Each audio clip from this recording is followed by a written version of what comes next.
Moïse Louchikou 12. Le deuxième commandement de Satan. Faire du péché persistant et de la faiblesse une idole. Bienvenue mes bien-aimés, nous sommes toujours en train de dévoiler le contenu de la réunion de 4 mois qui a eu lieu au deuxième ciel dans l'auditorium ovale. Nous traitons des 10 commandements dévoilés par Lucifer. Nous étions encore au firmament dans la salle de réunion ovale.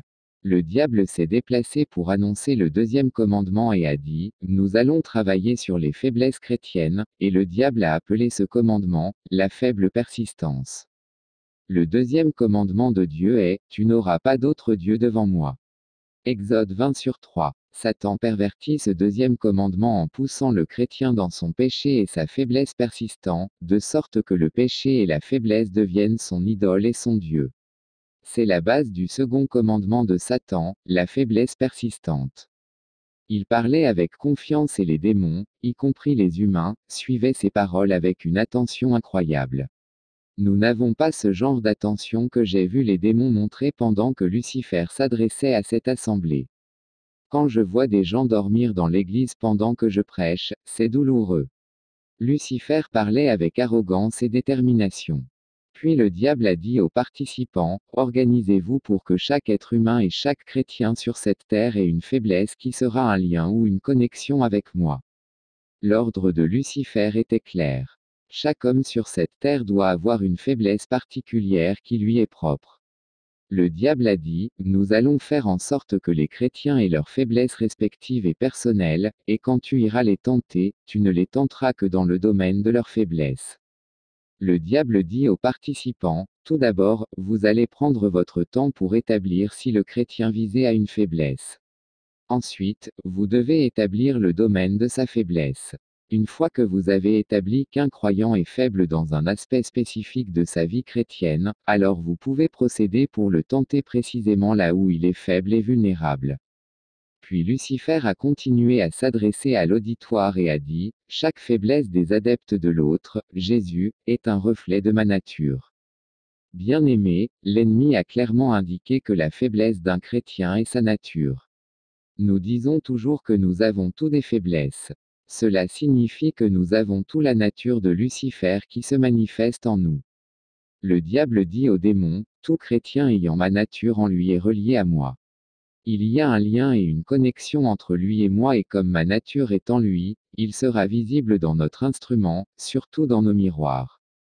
Le diable a dit que comme sa nature est dans les chrétiens, ils seront connectés à lui et ils seront visibles dans son miroir.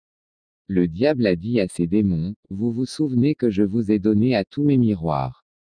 En effet, auparavant, le diable a distribué les miroirs aux participants de ce rassemblement, et il a dit aux démons, avant d'aller tenter les disciples de l'autre, Jésus, vous devez d'abord vérifier dans le miroir leur schéma de pensée et leur vulnérabilité, puis vous pourrez continuer. Bien-aimés, cela ne signifie pas que les démons peuvent voir ou observer les pensées chrétiennes mais les schémas de pensée négatives des croyants peuvent être observés dans le miroir satanique parce que ces pensées sont des vibrations négatives compatibles avec Lucifer. Le diable insista auprès des démons et dit, vous ne tentez pas les chrétiens dans d'autres domaines, sauf là où ils sont faibles, car ce domaine ou cet aspect de leur vie sera exposé dans le moniteur, car c'est ma nature. Le diable dit encore, les chrétiens ne doivent pas être tentés, sauf s'il y a une chance qu'ils tombent. Le diable a ordonné aux démons d'attaquer les croyants uniquement là où ils sont vulnérables et faibles. Alors le diable dit aux démons, voici un ordre. Quand vous allez après un chrétien ayant une faiblesse, vous devez être dans un groupe de 1000. Quand un croyant est faible dans un domaine précis, vous irez le chercher dans un groupe de 1000 et vous le tenterez. Vous devez être dans un groupe de 1000 pour vous assurer qu'il tombera définitivement. J'ai compris que ce nombre était nécessaire afin de garantir que le croyant tombera dans cette tentation. Le diable ne voulait pas que ces démons échouent. Alors le diable a dit, au cas où un chrétien aurait la force, alors dans cette situation, que 10 000 démons aillent contre lui et cette force. Par exemple, lorsqu'un croyant a une force contre la fornication, le diable va déployer 10 000 démons en action afin d'amener le croyant à tomber dans la fornication. Bien-aimés, l'ennemi a mis à disposition 1000 pour attaquer les croyants précisément là où ils sont faibles afin de les enfoncer là où ils s'affaiblissent, et le diable a mis à disposition et déploie 10 000 démons contre les croyants qui sont forts. Au total, l'ennemi a déployé 11 000 démons afin d'amener un chrétien à tomber dans le péché. 1000 attaqueront quand le croyant est faible et 10 000 attaqueront quand le croyant est fort. J'espère que vous avez une idée de l'arsenal déployé par le diable contre les croyants. En fait, il y a un processus de 15 étapes par ces démons pour faire tomber les croyants dans le péché et au cas où le croyant est tombé dans le péché, ces démons lanceront un autre processus de 15 étapes pour maintenir les croyants dans le péché. C'est pourquoi David a dit, mes ennemis sont plus nombreux que les cheveux de ma tête. PS 69/4, il est écrit dans le psaume 91/7, 1000 peuvent tomber à ton côté et 10 000 à ta droite, mais ils ne t'approcheront pas.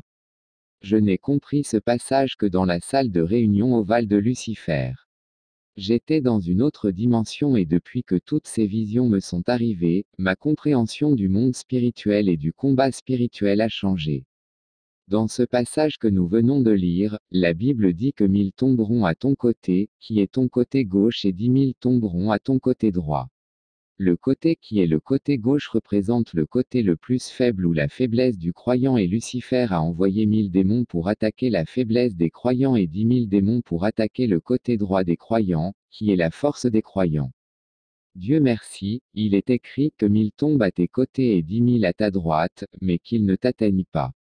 La Bible dit que 1000 tomberont quand ils essaieront de venir contre votre faiblesse et 10 000 tomberont à votre force. Alors le diable dit aux participants, travaillons pour que les disciples de l'autre, Jésus, deviennent des idolâtres, comme il est écrit, tu n'auras pas d'autre Dieu devant moi. Exode 20/3. Nous avons affaire à des faiblesses chez les chrétiens et le diable travaille dur pour maintenir cette faiblesse dans la vie des croyants. Il veut que cette faiblesse persiste pour toujours dans la vie des chrétiens car c'est sa nature. Il est écrit, tu n'auras pas d'autre Dieu devant moi. Le diable a dit aux démons, que la faiblesse des chrétiens devienne leur idole, car ils sont dominés par des péchés particuliers, des habitudes répétitives particulières et des comportements.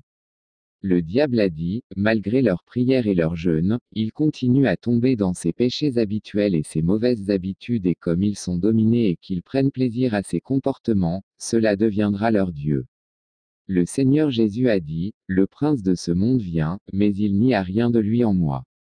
Bien-aimés, ce que je peux donner comme conseil, c'est que lorsque vous remarquez qu'un modèle se développe dans votre comportement, il sera préférable de faire quelque chose à ce sujet avant qu'il ne développe une racine. Sinon, ce sera difficile et cela deviendra une faiblesse persistante.